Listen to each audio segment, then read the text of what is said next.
Hello दोस्तों, मैं professor Anoop Kumar government polytechnic Raghopur Supaul से।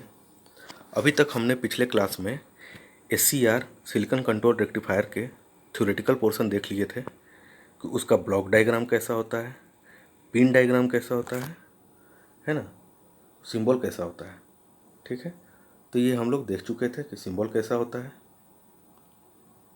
ठीक है, उसके कितने लेयर होते हैं, बाइस्टेबल होता है या यूनिस्टेबल होता है, तो ये देख लिए थे। डायरेक्शनल कैसा होता है, यूनि डायरेक्शनल या बाई डायरेक्शनल, तो इसको हम प्रूफ करेंगे VI कैरेक्टरिस्टिक्स में कि रिवर्स ब्यास पे इसका क्या कैरेक्टरिस्टिक होता है और फॉरवर्ड ब्यास पे इसका क्या कैरेक्टरिस्टिक होता है। तो हम देखेंगे आगे इसमें कितने पिन होते हैं, एनोड, गेट और कैथोड। ठीक है, फिर उसका मतलब हम लोग थ्योरेटिकल पढ़े थे। अब इस पे हम वर्किंग देखते हैं कि SCR का एक्चुअल वर्किंग होता कैसे है, कैसे काम करता है ये। ठीक है, ये मेरा 4 लेयर PNPN डिवाइस है। अभी मैंने इस पे गेट कनेक्ट नहीं किया है। ठीक है, ये सिंपल एक मेरा क्या है, PNPN डिवाइस। आप लोग डायोड जानते होंगे कि एक सिंपल डायोड है P और N का। तो यहाँ पे होल मेजॉरिटी होते हैं और यहाँ पे क्या होते हैं, इलेक्ट्रॉन मेजॉरिटी। जैसे ही किसी दो सब्सट्रैक्ट है यहाँ पे P और N, ये दोनों आपस में रिकॉम्बाइन करेंगे और रिकॉम्बाइन करने के बाद क्या हो जाएंगे, एक डिप्लेशन लेयर बना लेंगे। इलेक्ट्रॉन और होल आपस में रिकॉम्बाइन करके डिप्लेशन लेयर बना देंगे और P साइड पे क्या हो जाएगा, नेगेटिव आयन, और N साइड में क्या हो जाएगा, पॉजिटिव आयन। और ये अगर सिलिकॉन से बना हुआ है तो इस वोल्टेज को कट इन वोल्टेज बोलते थे। और वो कितना होता था अगर सिलिकॉन का बना हुआ है, यानी कि 0.7 वोल्ट से ज़्यादा। अगर यहाँ पे जो बायसिंग करते थे हम लोग, 0.7 वोल्ट से अगर ज़्यादा देंगे तो क्या कहते थे हम लोग कि फॉरवर्ड ब्यास में चला जाएगा, यानी कि यहाँ से करंट फ्लो करेगा। 0.7 से अगर कम वोल्टेज देते थे तो वो ऑन नहीं होता था डायोड, है ना। इसी को कट इन बोलते थे ना, कि वो कट करके सारा आयन को न्यूट्रलाइज करके और वो करंट फ्लो करा देगा। और रिवर्स ब्यास में क्या होता था, रिवर्स ब्यास में इसी पे अगर यहाँ पे निगेटिव और यहाँ पे पॉजिटिव चार्ज है, बैटरी को उल्टा कनेक्ट कर दिए तो ये क्या होता था, रिवर्स ब्यास। अब कैसे रिवर्स ब्यास, थोड़ा सा देखिएगा। रिवर्स ब्यास को हम एक्सप्लेन कर रहे हैं, आपको बाय डिफ़ॉल्ट फॉरवर्ड ब्यास समझ में आ जाएगा। देखिए कैसे, यहाँ पे निगेटिव आयन कहाँ पे आया, इस P साइड पे निगेटिव आयन आया। बैटरी को देखिएगा ध्यान से, यहाँ पे निगेटिव आया P साइड पे और पॉजिटिव आया N साइड पे। अब ये पॉजिटिव और निगेटिव पे ध्यान से देखिएगा। जैसे ही निगेटिव आया P साइड पे, तो P साइड पे होल क्या होता है, होल होता है पॉजिटिव चार्ज, यानी कि ये होल और यहाँ का निगेटिव आयन आपस में रिकॉम्बाइन होगा और होल इधर शिफ्ट होते जाएगा, है ना, इधर शिफ्ट होते जाएगा। और यहाँ पे रिकॉम्बाइन होने से यहाँ पे नेगेटिव चार्ज और बढ़ जाएगा। तो नेगेटिव चार्ज जैसे ही ज़्यादा बढ़ जाएगा, तो नेगेटिव चार्ज बढ़ते ही डिप्लेशन लेयर यहाँ पे और बढ़ गया। उसी तरह सेम प्रोसेस उसी वक्त ऐसा होगा, यहाँ पे पॉजिटिव चार्ज है और यहाँ पे इलेक्ट्रॉन है N साइड में, तो ये इलेक्ट्रॉन N साइड का और पॉजिटिव चार्ज ये आपस में रिकॉम्बाइन होगा। रिकॉम्बाइन होने से यहाँ N साइड में भी डिप्लेशन लेयर बढ़ जाएगा। तो डिप्लेशन लेयर बढ़ गया ना, और ज़्यादा डिप्लेशन लेयर बढ़ने से और करंट फ्लो नहीं करेगा। तो यही होता है रिवर्स ब्यास। फॉरवर्ड ब्यास में क्या होता था, फॉरवर्ड ब्यास को भी अच्छे से देख लेते हैं कि फॉरवर्ड ब्यास में यहाँ पे क्या करते थे, ये निगेटिव से होता था कनेक्ट, और ये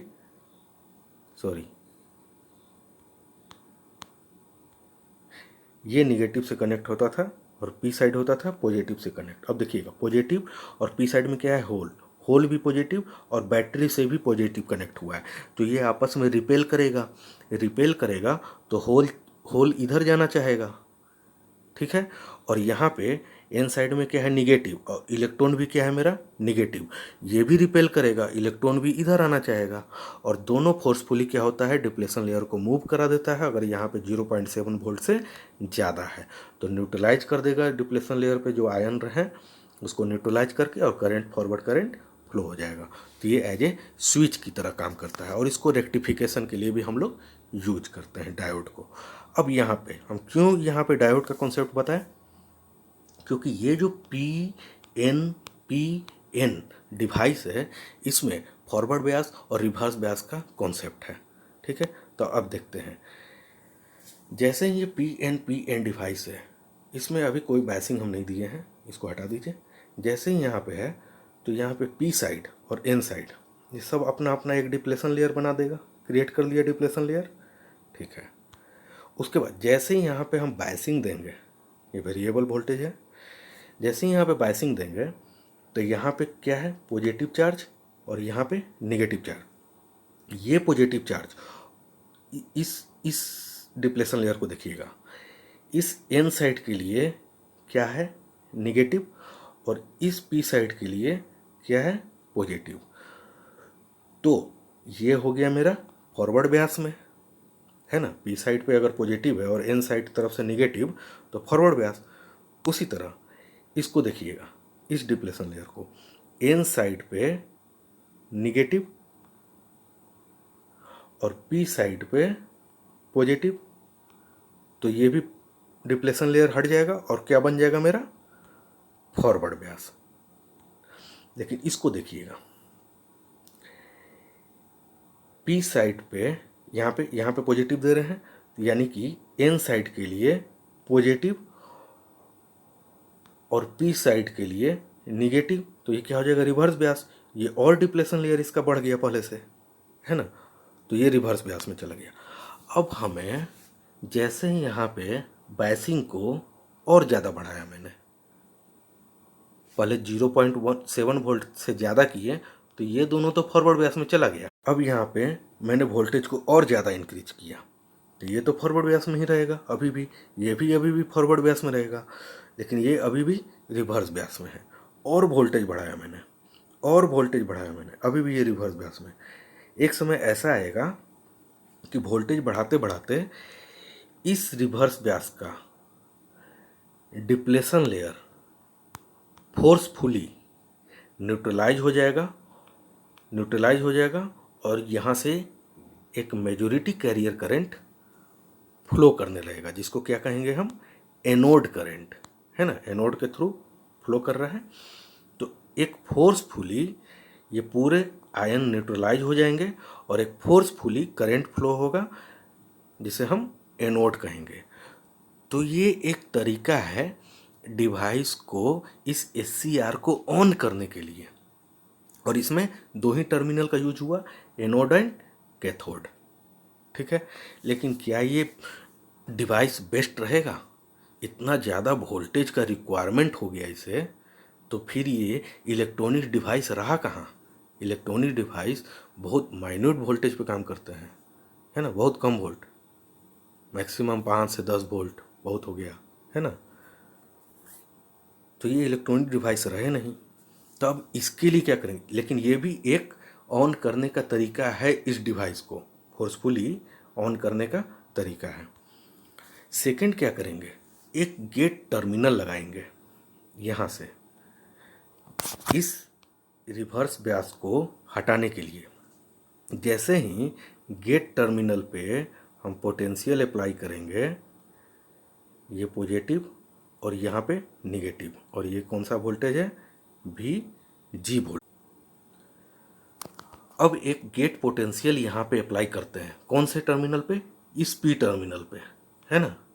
इस P लेयर पे एक गेट पोटेंशियल अप्लाई करते हैं। इस गेट पोटेंशियल अप्लाई करने से ये एक IG करंट फ्लो होता है और मैक्सिमम इलेक्ट्रॉन फ्लो के वजह से यहाँ पे एन साइड में मेजॉरिटी कैरियर आ जाते हैं और यहाँ का रिवर्स ब्यास अचानक से न्यूट्रलाइज हो जाता है और एक मेजॉरिटी करंट फ्लो करता है। ठीक है, जैसे ही गेट पल्स थोड़ा सा अप्लाई किए, अचानक से बहुत ज़्यादा इलेक्ट्रॉन फ्लो हो जाएगा और यहाँ पे मेजॉरिटी कैरियर हो जाएंगे, क्योंकि एन साइड में इलेक्ट्रॉन की वजह से मेजॉरिटी कैरियर, और ये पूरा का पूरा रिवर्स ब्यास एक मेजॉरिटी करंट फ्लो करेगा और ये रिवर्स ब्यास रिमूव हो जाएगा। ठीक है, तो ये एक तरीका था और ये बेस्ट तरीका है। अब जैसे ही ये गेट करंट को और जैसे ही ये डिवाइस ऑन होगा तो इस SCR के क्रॉस वोल्टेज ड्रॉप अराउंड कितना हो जाएगा, 1 वोल्ट। ठीक है, जैसे ही SCR ऑन होगा तो इस SCR के क्रॉस वोल्टेज ड्रॉप 1 वोल्ट हो जाएगा। ठीक है, अब इसी गेट को कनेक्ट करने से ये कंट्रोल डिवाइस हो गया। जैसे ही इस VG पोटेंशियल को, गेट पे जो पोटेंशियल लगाया है मैंने, इस पोटेंशियल को अगर और इंक्रीज करेंगे तो ब्रेकडाउन जो वोल्टेज होता है वो और कम हो जाएगा। अब इस कंडीशन को जैसे ही यहाँ पे गेट यहाँ पे अप्लाई नहीं किया है मैंने, ठीक है, शुरुआत में गेट पल्स अप्लाई नहीं किया है, ये वेरिएबल वोल्टेज है, ये फॉरवर्ड ब्यास, ये रिवर्स ब्यास और ये फॉरवर्ड ब्यास। तो जैसे ही हम यहाँ पे अप्लाई करते हैं, यहाँ पे पॉजिटिव और यहाँ पे नेगेटिव, तो इस रिवर्स ब्यास के वजह से फॉरवर्ड करंट तो फ्लो नहीं कर रहा है। ठीक है, तो उस मोड को जो कहते हैं, इस डिवाइस के मोड को कहते हैं फॉरवर्ड बैसिंग। कौन सा है तो फॉरवर्ड बैसिंग, एनोड पे पॉजिटिव और कैथोड पे नेगेटिव। ये J2 जंक्शन की वजह से करंट फ्लो नहीं कर रहा है, तो ये ब्लॉक कर गया। तो इसीलिए इसका नाम है फॉरवर्ड ब्लॉकिंग मोड। इस ऑपरेशन को क्या कहेंगे हम, फॉरवर्ड ब्लॉकिंग मोड। अब दूसरा, एक तो मैंने वो भी पढ़ा कि इस डिवाइस को फोर्सफुली कैसे ऑन करना है, तो वो एक ऑन करने का तरीका था। दूसरा ऑन करने का तरीका है गेट पल्स द्वारा। ठीक है, अभी करंट जो नहीं फ्लो हो रहा था उस मोड को क्या हम बोल रहे थे, फॉरवर्ड ब्लॉकिंग मोड। अब जो गेट पल्स अप्लाई करेंगे यहाँ पे, इस गेट पल्स अप्लाई करते ही, इस गेट पल्स को अप्लाई करते ही मैक्सिमम इलेक्ट्रॉन अचानक से जनरेट होने की वजह से इस एन टाइप मेजॉरिटी कैरियर बन जाता है और ये पी टाइप माइनॉरिटी कैरियर यहाँ पे, और इस एन टाइप पे मेजॉरिटी कैरियर हो जाते हैं। उस वजह से ये रिवर्स ब्यास अचानक से न्यूट्रलाइज होंगे और एक मैक्सिमम एनोड करंट फ्लो होगा। ध्यान दीजिएगा, जैसे ही इस गेट पल्स पे पॉजिटिव वोल्टेज अप्लाई करेंगे, अचानक से मैक्सिमम इलेक्ट्रॉन फ्लो होगा और वो इस रिवर्स ब्यास कंडीशन को, इस डिप्लेशन लेयर को न्यूट्रलाइज करके एक मैक्सिमम एनोड करंट फ्लो होगा और उस मैक्सिमम इलेक्ट्रॉन जनरेट होने की वजह से ये मेजॉरिटी कैरियर और पी साइड क्या हो जाएगा, माइनॉरिटी कैरियर। ठीक है, अब क्या करेंगे कि ये जो गेट करंट है, ये जो गेट पल्स है, इस गेट पल्स को हम कंट्रोल भी कर सकते हैं। कैसे, इसीलिए इसको कहा जाता है कंट्रोल्ड डिवाइस। इस गेट पल्स को हम कम और ज़्यादा करेंगे जिससे हमें ब्रेकडाउन वोल्टेज जो होगा वो चेंज होगा। देखेंगे कि इस IG, ये जो IG गेट करंट है, इस गेट करंट को कम ज़्यादा करने से ब्रेकडाउन वोल्टेज पे कैसा इफेक्ट पड़ता है। ठीक है, तो जैसे ही गेट पल्स अप्लाई किए, एक एनोड करंट फ्लो हुआ, तो यानी कि डिवाइस क्या हो गया, ऑन हो गया। इस मोड को जो है, ये दूसरा नंबर है, इस मोड को हम कहते हैं फॉरवर्ड कंडक्शन मोड। इस मोड को कहते हैं फॉरवर्ड कंडक्शन मोड। उसी तरह अगर हम यहाँ पे, अगर हम ये इसको फॉरवर्ड ब्यास ना होकर रिवर्स ब्यास कर दे, तो यानी कि ये निगेटिव और यहाँ पे पॉजिटिव और यहाँ पे निगेटिव, यानी कि ये निगेटिव और ये पॉजिटिव कर दे, तो ये दोनों रिवर्स ब्यास में चला जाएगा और ये फॉरवर्ड ब्यास में ऑन ही नहीं होगा, है ना। एक रिवर्स ब्यास में जाते ही माइन्यूट करंट फ्लो होगा और फिर अचानक से रिवर्स ब्रेकडाउन होगा और मैक्सिमम करंट फ्लो होगा और डिवाइस हो जाएगा जल, है ना, डिवाइस बर्न हो जाएगा, खराब हो जाएगा। ठीक है, तो उसका हम वी आई कैरेक्टरिस्टिक देखेंगे कि रिवर्स ब्यास पे कैसा होगा। ठीक है, और इस रिवर्स ब्यास पे जो SCR वर्क कर रहा है इसको कहते हैं रिवर्स ब्लॉकिंग मोड, इसे कहते हैं रिवर्स ब्लॉकिंग मोड। अब यहाँ पे थोड़ा सा हम लिखे हुए हैं, देखिएगा। Forward blocking mode, forward blocking mode कब होता था? जो वोल्टेज है वो हमने अप्लाई किया है फॉरवर्ड ब्यास में, यानी कि J1 and J3 forward Beas but J2 reverse Beas. जैसे ही ये दोनों के बीच में जो पोटेंशियल हम अप्लाई करते थे, जैसे ही ये दोनों के बीच में जो पोटेंशियल हम अप्लाई करते थे, लेकिन फिर भी J2 मेरा क्या है, रिवर्स ब्यास में, और यहाँ पे करंट फ्लो नहीं करता था, जिसके वजह से ये ऑन नहीं होता था। तो इसको क्या हो गया, ब्लॉक मोड में है। तो यहाँ पे मेजॉरिटी करंट नहीं फ्लो कर रहा है, लेकिन आप डायोड और ट्रांजिस्टर में पढ़े होंगे कि एक माइनॉरिटी करंट भी होता है, जो माइनॉरिटी कैरियर के वजह से थर्मली जनरेटेड करंट होता है वो, ठीक है, जिसको IC0 से डिनोट करते हैं। तो फॉरवर्ड ब्लॉकिंग मोड में माइनॉरिटी करंट फ्लो होता है, जो माइनॉरिटी चार्ज कैरियर के वजह से होता है। वो हम VI कैरेक्टरिस्टिक में देखेंगे कि ये फॉरवर्ड ब्लॉकिंग मोड का ग्राफ कैसे कैसे आगे बढ़ता है और आगे वोल्टेज बढ़ाते बढ़ाते कैसे ब्रेकडाउन तक पहुंचता है, और फिर ब्रेकडाउन तक पहुंचने के बाद अचानक से कैसे एनोड करंट फ्लो करता है फोर्सफुली। जो पहला एग्जाम्पल हम लोग देखे थे कि SCR को बिना गेट पल्स दिए हुए मैक्सिमम वोल्टेज अप्लाई करने से फोर्सफुली कैसे SCR ऑन हो रहा था। वो मैक्सिमम वोल्टेज, उस मैक्सिमम वोल्टेज, जिस मैक्सिमम वोल्टेज पे SCR ऑन हुआ उसको ब्रेकडाउन वोल्टेज कहते हैं हम। तो वो हम VI कैरेक्टरिस्टिक में देखेंगे। दूसरा मोड क्या है, फॉरवर्ड कंडक्टिंग मोड। ये फॉरवर्ड कंडक्टिंग मोड यानी कि जो हम गेट पल्स देने के बाद, गेट पल्स देने के बाद जो SCR कंडक्ट किया, J2 जो रिवर्स ब्यास था वो अचानक से मैक्सिमम इलेक्ट्रॉन फ्लो करने के वजह से मैक्सिमम करंट फ्लो हुआ और एन टाइप जो है वो मेजॉरिटी कैरियर और P टाइप माइनॉरिटी कैरियर बन जाने से J2 जंक्शन पे जो इलेक्ट्रॉन, जो डिप्लेशन लेयर था वो अचानक से न्यूट्रलाइज हो गए और एक मैक्सिमम एनोड करंट फ्लो हुआ। उसको क्या बोलेंगे हम, forward conducting mode, majority current flow due to majority charge carrier. तीसरा क्या है मेरा, तीसरा है रिवर्स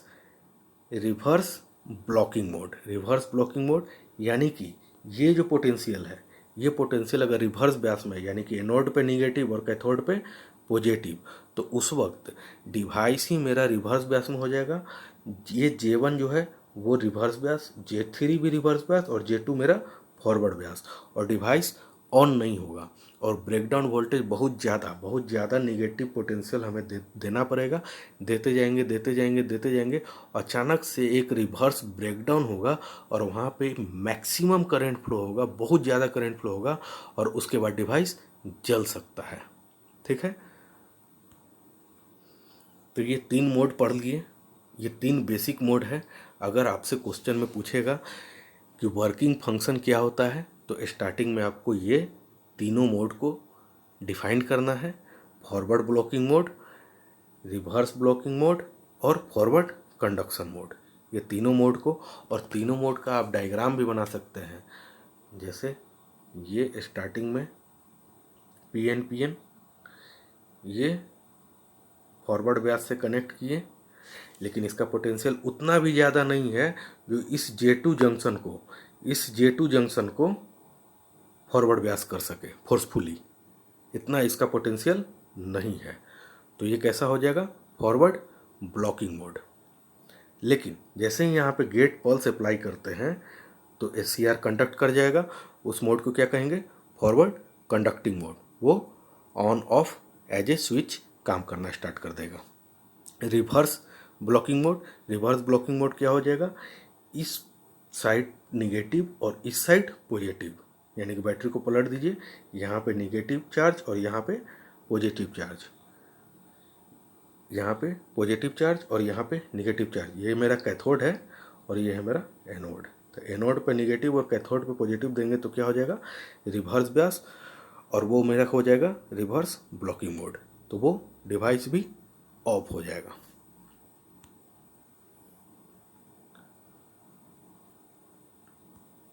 अब यहाँ पे SCR ऑफ होने का क्या कंडीशन है और उस वक्त क्या होता है SCR में, जब SCR ऑन होता है तो क्या क्या कंडीशन है और उस डिवाइस में SCR में क्या क्या ब्रेकडाउन होते हैं। ठीक है, तो देखते हैं।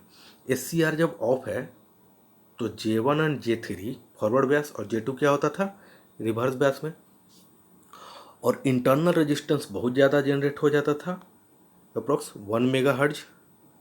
एनोड करंट फ्लो ही नहीं करता था, है ना, क्योंकि J2 मेरा रिवर्स ब्यास है तो ऑफ है तो एनोड करंट नहीं फ्लो कर रहा है।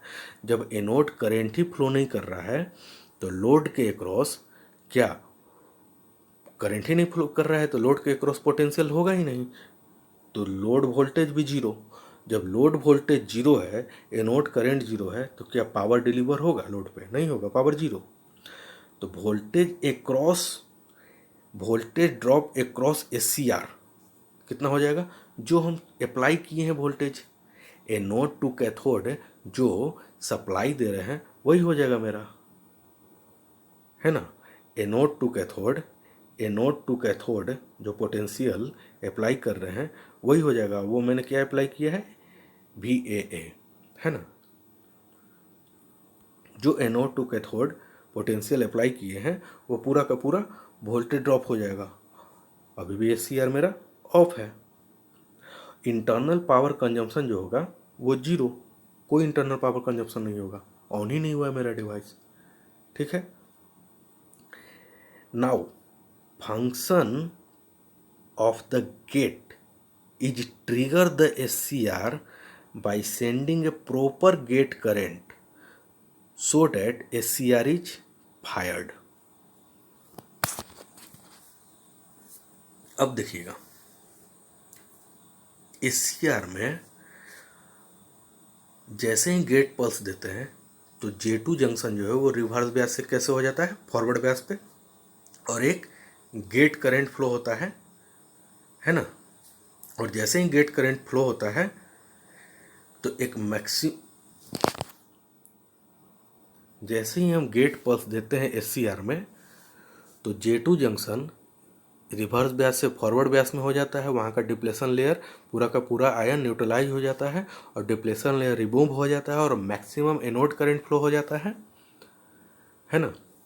तो जैसे ही गेट पल्स लगभग 1 मिली एम्पियर देंगे मेरा डिवाइस ऑन हो जाएगा। ठीक है, अब ऑन करने का तो कंडीशन क्या होगा, अब ऑन करने का कंडीशन क्या होगा,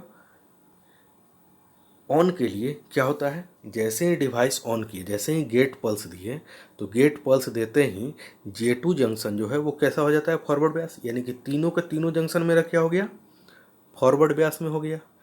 इंटरनल रेजिस्टेंस, अब maximum current anode current flow हुआ, मैक्सिमम एनोड करंट फ्लो होने से इंटरनल रेजिस्टेंस ड्रॉप हो गया कितना, 1 ओम अप्रॉक्स, सडनली रिड्यूस कर गया, है ना, क्योंकि सडनली एनोड करंट बहुत ज़्यादा हो गया।